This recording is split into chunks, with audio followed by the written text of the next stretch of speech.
বন্ধুরা, মুয়ার সময় সংসারে আরেকটি নতুন ব্লগে আপনাদের সকলকে স্বাগত। আশা করি আপনারা সকলে খুব ভালো আছেন। আপনাদের ভালোবাসার আশীর্বাদে আমিও খুব ভালো আছি। আপনাদের সকলকে জানি বৃষ্টি ভেজা সকালের শুভেচ্ছা। আসলে আজকে ঘুম থেকে ওঠাতে গিয়ে দেখছি চারিদিকটা পুরো যেন কুয়াশার মতো সাদা হয়ে আছে বৃষ্টিতে। আর ওই যে এত জোরে বৃষ্টি পড়ছে, মাঝে মাঝে একটু রেস্টটা কমে যাচ্ছে, কিন্তু মাঝে মাঝে প্রচুরই জোরে বৃষ্টি পড়ছে। তাই তাড়াতাড়ি করে সব বাড়ির কাজগুলো সেরে নিয়ে আগে চলে এসেছি ছাদে। আসলে বৃষ্টি দেখতে আমার ভীষণ ভালো লাগে, তাই ছাদে এসেছি একটু বাইরের প্রকৃতি দেখার জন্য। আমার ক্যামেরায় কতটা বোঝা যাচ্ছে না, তবে দেখুন চারিদিকটা এখন সাদা হয়ে রয়েছে, অপূর্ব লাগছে দেখতে। আর তার সাথে এই যে গাছের ফুলগুলো যেন আমার সতেজ হয়ে উঠেছে। তবে আজকে এসে দেখলাম যে আমার যে হলুদ লম্বা টগরটা, ওইটা আজকে আবার এবছর প্রথম ফুটেছে। মানে প্রতি বছরই ফুল দেয়, তো এবারে এটা তো গরমেরই ফুল, তো এবছরে আবার প্রথম ফুল ফুটেছে। তো এই ফুলগুলো কিন্তু কাছে যাওয়ার উপায় নেই, এত বৃষ্টি পড়ছে, আমার ফোনটাই ভিজে যাবে। তো ওই ছাদ থেকে কিছু দেখে তারপর নেমে চলে এলাম। এসে দেখছি ছেলেও ঘুম থেকে উঠে গেছে, তো ছেলেকে বললাম ব্রাশ করে নিতে, আমি ততক্ষণকে বেডশিটটা চেঞ্জ করে নিলাম। আসলে এখন বৃষ্টির জন্য সব কিছুই এত একটা কেমন ভ্যাপসানে গন্ধ, একটা কেমন ধরনের চারিদিকটাই যেন একটা ভেজা ভেজা স্বাস্থ্যতে ভাব।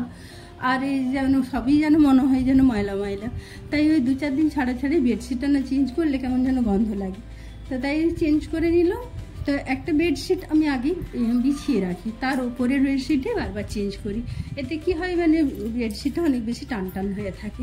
তো যাই হোক বেডশিটগুলো ধরে নিয়ে চলে এলাম রান্নাঘরে ছেলের জন্য ব্রেকফাস্ট বানাতে। তো ছেলেকে জিজ্ঞেস করলাম কী খাবে, ও বললো তুমি যা হোক বানিয়ে দাও। তা কি আর বানাবো, ব্রাউন ব্রেড ছিল, তো হলো ওকে ব্রেড অমলেটই বানিয়ে দিই। তাই ওর জন্য ব্রেড অমলেট রেডি করে নিলাম। আর এই যে এত বড় ছেলে, ওকে বললাম অন্তত 4 পিস দিয়ে দিই, ওর 4 পিসও খাবে না, বললো না 4 পিসও বেশি হয়ে যাবে, তো 2 পিস দাও। আর এই 2 পিস কি হয় বলুন, এত বড় ছেলে 2 পিস ব্রেডে হয়? তাও জোরজার করে 3 পিস দিয়ে দিয়েছি। জানি দিলে একটু গজগজ করবে, একটু বিরক্ত হবে, কিন্তু তাও হোক, আরে এত বড় ছেলে কি 2 পিস ব্রেডে হয় বলুন তো?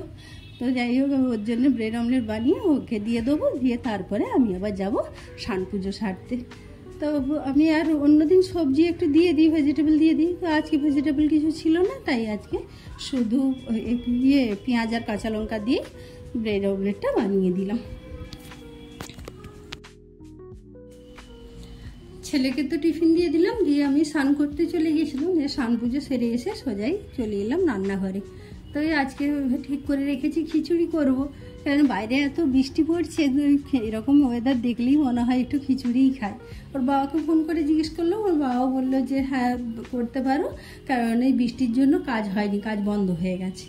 তো চলেই আসবে তাড়াতাড়ি, তাহলে খাওয়া গরম গরম খাওয়া হয়ে যাবে। আর খিচুড়িটা তো একটু গরম গরম না হলে তো ভালোই লাগে না, সেই জন্যই ওকে জিজ্ঞেস করেই করি সাধারণত। তো ও যখন বললো যে হ্যাঁ তাড়াতাড়ি চলে আসবো বাড়ি, তো তাই চলে এলাম খিচুড়ি করতে।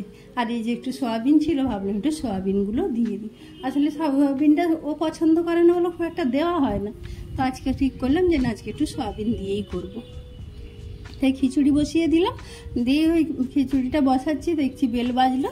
তো বেল বাজতে গিয়ে দেখছি যে কর্তামশাই এসে বেল বাজিয়েছে, সে বললো ব্যাগটা একটু নামিয়ে দাও। আমার আসলে উপরে যেহেতু 3 তলায় থাকি, একটু ব্যাগ ঝোলানো থাকে দড়ি দিয়ে, তো ব্যাগটা নামাতেই দেখলাম গরম ঝুরি ভাজা নিয়ে এসেছে। ও বললো এটা তুলে নাও। তো দেখলাম একেবারে গরম গরমই রয়েছে, আর যা সাথে ওয়েদার, সাথে হাতে না কৌটো ঢেলে দিলে নরমও হয়ে যাবে। তো তাই একটু হাত ফাঁকা হতে ঝুরি ভাজাগুলোকে কৌটোয় ঢেলে নিলাম। আর তার সাথে দেখছি আরেকটা ঠোঙাতে যে খাস্তা গজা এনেছে, এটাকে খাস্তা গজা বা চিনি গজা আমরা বলি, আপনারা কি বলেন জানি না, কমেন্ট করে অবশ্যই জানাবেন। তো এইটি আসলে আমার খুব প্রিয়। ছেলেকে জিজ্ঞেস করলাম খাবে, ও বললো না আমি এখন খাবো না। আর ও বিশেষ করে এটা আমার জন্যই নিয়ে আসে। আমি এমনি রসের মিষ্টি খুব একটা পছন্দ করি না, তবে এই মিষ্টিটা আমার বেশ ভালো লাগে, আমি মানে খুবই পছন্দ করি। এমনি হাতের কাছে থাকলে যখন তখনই বের করে খেয়ে নিই। তো ওইটাই খেতে খেতে একটু বাইরের দিকে এসেছি। আর এই যে বাইরে তো ঝমঝম বৃষ্টি পড়ছে, আর এই যে দেখুন বাচ্চাগুলো কেমন রাস্তার মধ্যেই লুটোপুটি খাচ্ছে। এই যে আমাদের পাড়াতেই মেয়েটি থাকে, তো দেখুন না রাস্তাতে ওটা দুনিয়ার নোংরা জল, ড্রেনের জল সব যাচ্ছে, তারই মধ্যে ওই রাস্তার মধ্যে গড়াগড়ি খাচ্ছে, লুটোপুটি খাচ্ছে। আর কি আশ্চর্য দেখুন, ঠাকুরেরও কেমন লীলা, এদের কোনো কিছু কিন্তু কোনো রকম ঠাকুরের কৃপায় কোনো অসুবিধাও হয় না, ওরা তো এইভাবেই সুন্দর মানুষ হয়ে যায়, বড় হয়ে যায়। আমাদের বাচ্চাদেরই একটুতেই কেমন ঠান্ডা লেগে যায়, শরীর খারাপ হয়ে যায়। তো এটাই দেখতে দেখতে যে রান্নাঘরে এসে মাছটাকে সেদ্ধ করতে বসিয়ে দিয়েছিলাম। আসলে আজকে কাটাপোনা মাছ ছিল, আর যেহেতু খিচুড়ি হবে তাই মাছের অন্যরকম কিছু না করে ভাবলাম আজকে একটু মাছের কাটলেট করি। তাই এটা নুন হলুদ দিয়ে সেদ্ধ করতে বসিয়ে দিয়েছিলাম। আর ওই যে সেদ্ধ হয়ে যেতে একটু বন্ধ করে রেখে দিয়েছিল, একটু ঠান্ডা হতে তারপরে যে ওর কাঁটাগুলোকে ভালো করে ছাড়িয়ে নিলাম। আর একটা আলুও সেদ্ধ করে নিয়েছিলাম, ওটাতে তাহলে দিলে একটু বাইন্ডিংটা ভালো হবে। আর এদিকে যে পেঁয়াজ আদা রসুন কাঁচা লঙ্কা করে কুচে সরষের তেলে দিয়ে ভাজতে দিয়েছি। আসলে আমি ভেবেছি ক্যামেরাটা অন করেছি, তারপরে পরে খেয়াল করছি যে না, ওটা দেওয়ার সময় ক্যামেরাটা অন করতেই ভুলে গিয়েছিলাম। তাই এটাই তেমন কিছুই নেই, একেবারেই নর্মাল পেঁয়াজ আদা রসুন আর কাঁচা লঙ্কা কুচানোই রয়েছে। ওটা একটু হালকা নরম হয়ে যেতে ওতে হলুদ গুঁড়ো জিরে গুঁড়ো আর ধনে গুঁড়ো লঙ্কা গুঁড়ো কাশ্মীরি লঙ্কা একটু দিয়েছি, আর লাল লঙ্কা খুব সামান্য দিয়েছি, যেহেতু কাঁচা লঙ্কা দেওয়া হয়েছে সেই জন্য বেশি লাল লঙ্কা দিইনি। দিয়ে পেঁয়াজ আর এই মাছটাকে আর আলু সেদ্ধটাকে দিয়ে ভালো করে নাড়াতে হবে, মানে পুরো একটু ভাজা ভাজা হয়ে যেতে হবে, কোনো রকম যেন কাঁচা ভাবটা একেবারেই চলে যায়।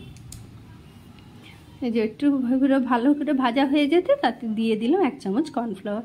কর্নফ্লাওয়ারটা দিয়ে দিলে ওটা একটু বেশ আটো আটো হয়, নাহলে একটু ল্যাদে হয়ে যায়, বাড়িতে ওটাকে যে কাটলেট হিসেবে গড়তে একটু অসুবিধা হয়। সেই জন্য একটুখানি যদি কর্নফ্লাওয়ার দেওয়া হয় ওটা বান্ডিংটা ভালো হয়। ভালো করে ভেজে নিয়ে যে পুরো প্যান থেকে ছেড়ে আসবে সেই অবস্থায় ওটাকে নামিয়ে নিতে হবে। নামিয়ে একটু ঠান্ডা হতে দিতে হবে, কারণ ওটা হাতে করে গড়তে হবে।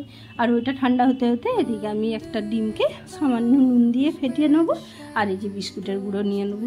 তারপরে ওটা হাতে একটু যতটা আমি হাতের গরমটা সহ্য করতে পেরেছি সেই হিসাবে নিয়ে যে এটাকে কাটলেটের মতো গড়ে নেবো। ওটা শেপটা বিভিন্ন রকমভাবে দেওয়া যায়, লম্বা লম্বা ফিশ ফিঙ্গারের মতনও করা যায়, আবার কাটলেটের মতনও দেওয়া যায়। তা আমি খুব বেশি পাতলা করিনি, মোটামুটি একটা সাইজ দিয়ে এটাকে গড়ে নিয়েছি। একটা একটা করে সবগুলো গড়ে নিলাম, গড়ে নিয়ে ওটাকে প্যানে ডিপ ফ্রাই করবো। এই যে আমাদের 6টা হয়েছে, 6 জনের, আমাদের 3 জনের দুটো দুটো করে হিসেবে 6টাই হয়েছে। আর এই যে এগুলোকে ডিপ ফ্রাই করবো, প্রথমে তেলটাকে ভালো করে গরম করে এগুলোকে দিয়ে দেবো, তারপরে কম আঁচে এপিট ওপিট করে ভালো করে লাল লাল করে ভেজে নিতে হবে। একটু লো ফ্লেমে ভাজলে কী হবে, ভেতর পর্যন্ত একটু ক্রিস্পি ভাবটা আসবে। তো সবগুলো ভেজে নিয়েছি, আর ভাজতে ভাজতে দেখুন ভর্তামশা হয়ে এসে পৌঁছে গেছে। মানে ভালোই হলে একসাথে খাওয়া দাওয়া হয়ে যাবে। ওই ওদের দুজনকে খেতে দেবো, দিয়ে তারপরে আমি ওই গ্যাস ট্যাস মোছামুছি পরিষ্কার সব করে আমিও খেতে বসে যাবো। আর বাড়ি থেকে শুধু এই রান্নাই কাজ বলুন, রান্নার পরে তো আরও কতখানি গায়ে থাকে, আর এই খাওয়া দাওয়ার পরে আর অত কাজ করতে ভালো লাগে না। তাই ওদেরকে খেতে দিয়ে দিলাম, খেতে দিয়ে তারপরে আবার আমি অন্যান্য কাজগুলি সেরে নিয়ে আমিও খেতে বসবো। আর এই হলো আজকে আমাদের টোটাল মেনু, খিচুড়ি, পাঁপড় ভাজা, আলু ভাজা আর মাছের কাটলেট। ওদেরকে জিজ্ঞেস করলাম ডিম খাবে না কি, তাহলে ডিম ভেজে দেবো, তো বললো যে না ডিম আর লাগবে না, তো ওদেরকে এই দিয়ে দিলাম। তো ও চলে এসেছিলো, ও স্নান করে রেডি হয়ে গেছিলো, তো ওদের দুজনকেই একসাথে দিয়ে দিলাম খেতে। ওদেরকে বললাম তোমরা খেয়ে নাও, আমি ততক্ষণকে রান্নাঘরটা গোছ করে নিই, তারপরেই খাবো। আসলে এই খাওয়ার পরে রান্নাঘর গোছ করতে খুব বিরক্ত লাগে, আর খাওয়া দাওয়া আর রান্নার পরেও তো কতখানি কাজ থাকে বলুন, মেয়েদের রান্নাঘরেই তো সারাদিনটা অর্ধেক সময় কেটে যায়। তো আজকে খেয়ে নিয়ে চলে এসেছি সোজাই কাজ করতে বসতে। আসলে কাজেরও প্রচণ্ড চাপ রয়েছে, আর ওই খেয়ে নিয়ে যদি একটু শুয়ে পড়ি তাহলে ওই কাজ করবো উঠবো এই করতেই সময়টা কীভাবে যে পেরিয়ে যায়। আর এই এক ফোন হাতে নিলে তো কীভাবে সময় পেরিয়ে যায় তার কোনো ঠিক ঠিকানাই থাকে না। তো যাই হোক ওইগুলো করে নিয়ে সেই জন্য আজকে আর কোনো রেস্ট না নিয়ে সোজাই চলে এসেছি কাজ করতে। তাই যে একটি ব্লাউজ আগের দিনই রেডি করে নিয়েছিল, এই ব্লাউজটি আমার পুরো কমপ্লিট হয়ে গেছে। এটা সিল্ক শাড়ির একটা ব্লাউজ ছিল, তো হুকটুকগুলো বসানো বাকি রয়েছে। আর এই একই কাস্টমারেরই আরেকটা ব্লাউজও আমি বানাচ্ছি, তো এটাও হয়েই গেছে, শুধু হাতাগুলো লাগানো বাকি। আর ফিনিশিং তো অনেক কিছুই থাকে, ফিনিশিংয়েই তো একটা ব্লাউজের অনেকটা করে সময় লেগে যায়।